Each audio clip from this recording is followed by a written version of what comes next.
I will tell you that we as women are just as much to blame. One of the biggest challenges we see is that women are typically on top of their finances when we are single, but when we become coupled up or married, we take a back seat to finances. And studies have even shown that this is the case even for millennials. We often think it's the older generation that this is the case, but a study came out recently saying that even millennials are less engaged around their money, women, once they get married, less engaged than their baby boomer counterparts. So I think all of us just have to have these conversations that it's important for everyone to understand money, male, female, they, whoever you are. It is imperative because money gives you options. Money gives you possibilities. And in certain situations, money can give you physical safety. And so all of us deserve that. And I will tell you, if the pandemic hasn't taught us something, if wild inflation hasn't taught us something, if 2022, which is what has been one of the worst years we've seen since the Great Depression for just a diversified portfolio has taught us, it's taught us that we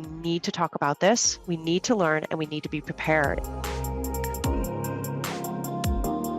So we're actually working on 32 different matrimonial cases right now. We probably do more divorce work. We do work on about 30 to 40 cases each year, and we've been doing it for now 2 decades. So we've seen hundreds of cases that we've been part of. Everything from coming to us and having no grasp on what the assets are actually, not having a clear picture about what the spending is, often not knowing what her spouse makes from an income perspective. And part of that is just maybe she's not as involved in the finances, but we also see financial abuse where she has been shunned from having any knowledge about the finances on purpose. And usually it is the controlling person's way of controlling their spouse, keeping them trapped in what is a very unhealthy relationship.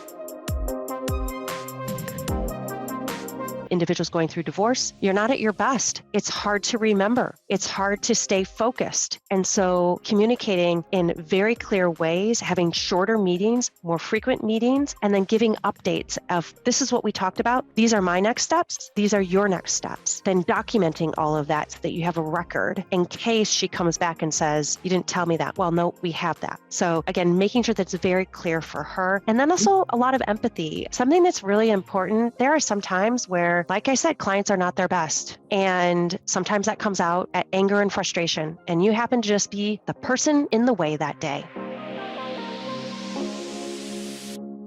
I read somewhere in an article that you can be the best financial advisor in the world, but you're not going to make a difference unless you actually have clients to help. And so for me, that was really a role reversal of how I thought I was going to build my business. And of course, I needed to build my expertise too at the same time. But I started doing a lot of writing. I started doing a lot of speaking as well as TV, and that helped give me credibility, which I really struggled with because especially back then, this was 20 some years ago, I was the age of most of the financial advisors' daughters. So for me to, have anyone even give me the time of day, I had to do a lot of work to establish myself as an expert and quite frankly, to build that expertise too. So it was not easy. I would speak 50 times a year. Now I'm in the press, I would say probably 70 times a year. I write for many different publications, Wall Street Journal, CNBC, Forbes, Fortune, Kiplinger. And I was just looking and updating my CV yesterday. And I'll be honest, I know why.